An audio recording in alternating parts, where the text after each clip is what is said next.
New KH4 article? What new KH4 article? Oh, it literally just went live? Let's skim it and see if we can find any juicy details.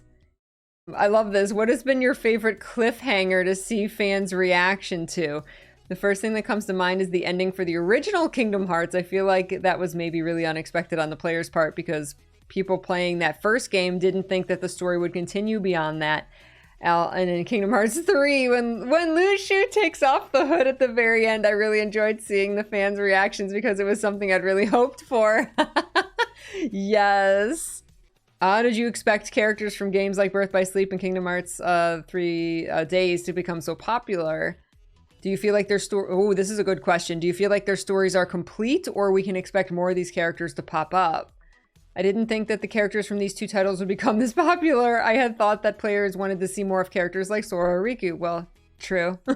It was kind of unexpected that the characters from these two titles were so well received. As far as including them or continuing their story, the story for KH4 is focused more on Sora's disappearance. I'm not quite sure if there will be room to really explore the other characters' stories as much, but I'm aware and the team is aware that these characters are very popular and people want to see more of them. It's all how well the merch sells, right? So if possible, it would be great to include more of them or continue to share more of their stories in the future. Well, there are certain things like the girl in Radiant Garden that Axel and Saix, Lee and Isa, were like trying to save. Like there's still kind of like an unfinished storyline there with them. Kairi training with Aqua now. It's, like there's all kinds of possible stories there. Ven, having ties with the foretellers and these other characters who may be coming back into the story. Brain, just any of the Union Cross characters. And now that he apparently has his Chirithy back, there's all kinds of possibilities there with them. And, Namine's memory powers could come back into things. How are these other characters maybe going to be involved in guiding Sora home from Quadratum? Or are they going to play a part in that? That's all. There's tons of possibilities with the characters. Another area we saw Kingdom Hearts popularity surge was seeing Sora in Super Smash Bros. Can you talk about your feelings on having Sora involved? Obviously, I was very happy we were able to have Sora make an appearance in Smash Bros. Ultimate. Most of the feedback when Sora was announced for Smash was, I can't believe Disney okayed him to be in the game. Behind the scenes, I was actually the one being very picky about his appearance in Smash Brothers. Disney was the one that was like, go ahead, this is a great opportunity. Oh my gosh, really Nomura himself was being the difficult one. I thought it would be tough to pull off because it might clash with the established lore in Kingdom Hearts in the Disney world, so it was an opportunity I had to consider very carefully. Wow. After seeing how happy everybody was, I feel like the end result was really great. Oh my god, wow. Yeah, Nomura defending Disney, right? He was paid to say that. No, you can blame me, not Disney. Top 10 anime plot twist. Disney was totally fine with it. Xehanort is such a memorable villain, and now we're going into the Lost Master arc. How do you follow that up and create fresh conflict with new adversaries? As you mentioned, Xehanort is a really memorable character. We did take a lot of time to flesh out this enemy presence throughout the series. It all started in the original Kingdom Hearts when there's Ansem, and Kingdom Hearts 2 with Xemnas. Basically, these two figures stem from one person. In the first game, we explored just the heart portion. In the second game, we explored the physical body. It all led up to the full physical embodiment of the character. I really like that we took this slow burn approach to build up the character. I feel the presence of the enemy character is so important for them to be a really good character. It gives the story a lot of depth and density. I feel like we pulled that off. And now we're moving on to the next saga. In the trailer for Kingdom Hearts 4, we mentioned the Lost Master arc. We're going to be delving into a new enemy figure for the continuation of the story. This new enemy has a lot to do with the masked characters that appear at the end of Kingdom Hearts 3. They're going to be obstacles that stand in front of Sora. Also in Kingdom Hearts 2.8, we showed what kind of characters they are, so the enemies have already appeared within the series. And obviously there will be more new characters as well, but we can't go into detail on those characters just yet. Do you feel it's important to keep Sora as the main protagonist, or do you ever see the series moving beyond him? That's a huge question. As far as spin-offs go, we've had main characters that were not Sora, but in terms of the mainline series, I think Sora is actually the only real candidate for the main character. I think if Sora is no longer the main character, then I would also feel that would indicate the end of the numbered titles. He's that important to the series. True facts. I mean, absolutely. Yeah, I agree with him. You think Kingdom Hearts, Kingdom Hearts is Sora, right? Like, yeah, it's associated with everybody else, but base bare bones Kingdom Hearts, it is Sora. So we saw Donald and Goofy in the KH4 reveal, but one question a lot of fans have is how much will Disney still be integral to the series? With regards to KH4, players are definitely going to see a few Disney worlds in there. I just want to mention that they don't need to worry so much about this aspect of the game. It might feel silly.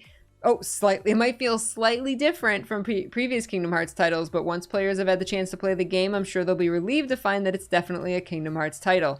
It's the game series they've come to know and love. So does that just mean that it's not going to be like, go to Disney World, and then go see Yen Sid, and then go to next Disney World, and then come back, and then go to next Disney World? Maybe it'll be a little more organically woven into the story. As far as the graphic quality, since with each new title, the specs have been really increasing and there's so much more we can do in terms of graphics, it kind of limits the number of worlds we can create in a sense. At this time, we're considering how to approach that, but there will be Disney Worlds in Kingdom Hearts 4. Interesting. Kind of limits the number of worlds that we can create. Very interesting. So that, to me, that says you have to make the Disney worlds look like the Disney worlds, right? And thus you have to make Sora fit in with all the Disney worlds, which was very easy in KH3 because you have this almost very standardized CG style with all of these movies in between Pixar, especially adding in Pixar worlds. Everything's almost standardized, but then you take Sora looking super ultra, Unreal Engine 5 realistic real world Sora. He's not gonna fit in with, if you put him in the Frozen world, he's not gonna fit anymore. But that is his quadratum look. So once he goes back to, Donald and Goofy, then he's gonna look more like that. They actually have confirmed that once he gets back home, he's gonna look more like his KH3 self again, right? But even then, the look of Sora and them are getting to be almost ahead of the Disney movies, which is crazy. So yeah, having to figure out how exactly to balance that out, wanting to go further in graphic quality for the characters, but still needing to keep it in a Disney style. How high res can you get Donald and Goofy? I mean, they did amazing with the Pirates of the Caribbean world and making Donald and Goofy look amazing. They still looked like themselves. They still looked Disney, but they had that very real, the textures on them and stuff made them look very gritty and real and fit in with that universe. And that was so impressive. And that had to be so hard to balance that. So, yeah, man, that's going to be a really tough job to kind of balance everything. And so it makes me extremely curious how they're going to change how the Disney worlds are incorporated into the game. When did you start working on ideas and planning for Kingdom Hearts 4, and what things did you know you wanted to incorporate early on? Whenever I'm working on a title, I'm already thinking about what I want to incorporate in the next one. For example, with Kingdom Hearts 4, I had already started thinking about what I wanted to do with it while making Kingdom Hearts 3. This is more in terms of characters, worlds, gameplay systems I want to implement. Every time it's the same process. I'm constantly thinking of what to improve or change in the next title. For example, in Kingdom Hearts 2, we introduced the reaction command system. I felt like fans didn't take to it well, and it wasn't that popular. So in Kingdom Hearts 3, we took that system out, but then fans said, why'd you take it out? So now we're considering bringing it back in Kingdom Hearts 4. The challenge is with the action gameplay. It's hard to execute the satisfying action moves when the footing isn't very secure. that's something we're working on and hoping we can realize as an aspect of gameplay in Kingdom Hearts 4. That's gotta be so frustrating as a dev. Like, oh, nobody liked that feature, so we're gonna take it out. But then people are like, where is it? Why'd you take it out? And they're just like, what do you want? That's why in KH3 we got like everything. But then they replaced it with like the freaking attraction flow, which really nobody liked, which would be hilarious if they like took that out, because they're like, well, nobody liked the attraction flow system, and then they took it out, and then everyone's like, where's the attraction flow? I really don't think that's gonna happen this time. But yeah, we will be spending a lot of time in Quadratum. Oh, I'm sorry. Will we be spending a lot of time in Quadratum? Does having a more realistic setting give you bigger opportunities to try new things with gameplay? I think it will be a pretty good amount of time since it's set as the initial base within the game. You spend time there and then go to different worlds and then go back there. Okay. Because the graphics are more realistic this time around, I feel like there's more of a realistic daily life aspect to Sora's life, which is so cool! You can see him go in and out of his room and spend time there. I feel like players will get to see more of the day-to-day routines go through. Thank God! That's something the game needs so badly. The only bad thing about this is that he's there without any of his friends. Like, I want to see everybody. I want to see every Kingdom Hearts character's day-to-day routines, right? But hey, if we got to start with, like, just Sora and maybe, like, Strelitzia and like, the other people immediately around him in Quadratum, that's great. If his friends join him at some point throughout the game, if Riku gets there, oh my god. I got an apartment you can stay at, Riku. And then it's like both of them just hanging out day to day. You could be like, it'd be like Persona, like, hey, you've got some time in the evening. What do you want to do? Riku and I sit on the couch and watch a show, right? Or we train or relax on the balcony or whatever. But holy shit, like seeing like day-to-day routine, like that's, I've always wanted that in Kingdom Hearts. Holy shit. I'm cautiously excited about what that means exactly. I don't want to get too hyped up about, you know, what it could be, the potential of what that could be, but holy shit. Like, are we gonna have this big giant blank apartment? Like, are we gonna get to decorate the apartment? Are we gonna get to like buy pictures and furniture? Are we gonna play The Sims in Kingdom Hearts is all I want to like, because otherwise what's the point of Sora having this big gigantic penthouse apartment if there wasn't like decorated housing in Kingdom Hearts, right? Like how that's gotta be what we're doing, right? That's so exciting though. Oh my gosh. Yes, they're in a big, super giant, expensive apartment because all of his friends are going to come and they're all going to live there together. That's right. That's what I've always wanted. Just like character downtime is something that there's not anywhere near enough of. Like it's just go, go, go, go, go. And I'm like, let these children rest, right? Let these children rest. Let them like actually have lives outside of fighting Xehanort and black coats, and like give me that anime filler. That's right, give me Kingdom Hearts anime filler beach episode. I wonder how much we're gonna get of like Sora and Quadratum and then like the stories of everybody else back home, because we know Kairi's training with Aqua and Mickey's going to Scala somehow to look for info on the Lost Masters. Yen Sid's hanging out, and Donald and Goofy are gonna go exploring, and you know, the Twilight Town and Radiant Garden crews, like they can do all kinds of stuff with research and stuff. So it's like, how much of them are we gonna see? I'm very curious. How are they all gonna come into play?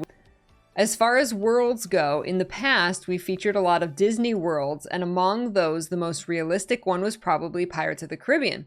This time around, we're spending some time in the actual real world. This was challenging. a challenge we had for ourselves just to see how realistic we can make this. And that's something we're working on right now. For now, we can't really dive into any further details on that. Man, the worlds that they go to while Sora's in Quadratum, unless they're going to bring in live action franchises such as Star Wars and Marvel, it would make sense that Sora has this more realistic look, and then you kind of, video gamify those characters, and then their styles match. It would be difficult, I think. Man, I do not envy them. I do not envy them this challenge. It's going to be quite a challenge. Mary Poppins. Oh my god, that would be amazing. That would be amazing. Fans have been very concerned about the lack of Final Fantasy characters in newer entries. Do you still want to dial down on the amount of time of them in the series, or is Kingdom Hearts 4 a chance to bring in more cameos? I understand there weren't that many Final Fantasy characters in Kingdom Hearts 3. One thing I wanted to clear up is that a lot of fans are saying that Kingdom Hearts is this collaboration between Disney characters and Final Fantasy characters, but I really feel like that's not the basic concept of Kingdom Hearts. That's not exactly what Kingdom Hearts is. That's how you sell it. You say, like, do you like Disney and Final Fantasy? Well, Kingdom Hearts is kind of like mashing the two together.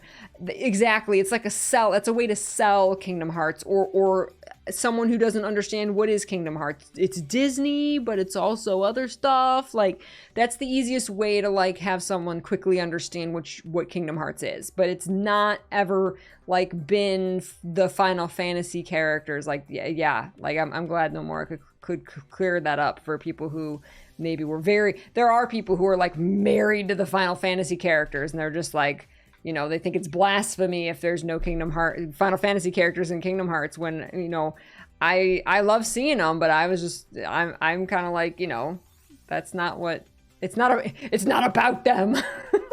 It's not, they're cameos. The Final Fantasy characters have always just been cameos.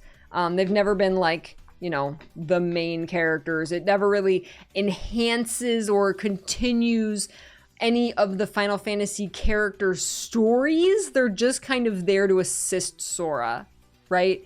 Whereas like the Disney characters, if the world isn't a repeat of the movie, if it's a new story, it does flesh out the characters. It does continue their stories. It adds to their lore, right? Kingdom Hearts has never really done that for the Final Fantasy characters. They're simply cameos, wonderful cameos, and I love to see them. But that's what they are. They're like bonuses. It's not about them. When we realized the first title, we only had a few original Kingdom Hearts characters. When they were interacting with really well-known, beloved Disney characters, I felt nobody really knew these new characters, so it was harder for them to stand their ground just yet. And so we had a lot of Final Fantasy characters involved to lend a hand for everybody to get to know these original Kingdom Hearts characters better. Now, there are so many original characters from Kingdom Hearts that are so well loved, and people want to see more of those characters. With KH4, since we did have so many original Kingdom Hearts characters, it was hard to find room for including more Final Fantasy characters. We're trying to find a good balance for that. I know that some fans were concerned about that and weren't too happy and wanted to see more Final Fantasy characters. That's something we definitely are thinking about, but just with the sheer number of original characters that we have now, it's hard to say what the exact balance is going to be and how it will play out in KH4. We can't really give you a firm reply on this just yet. Thank you. God.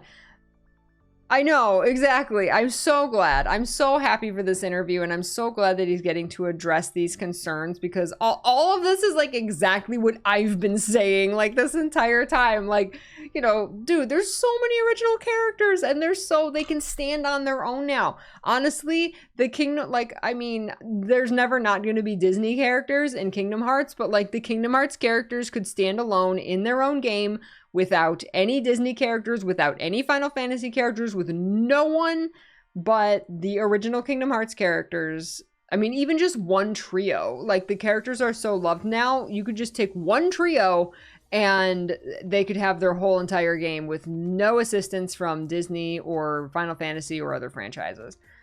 Do you want to give one final tease for fans about what they can look forward to?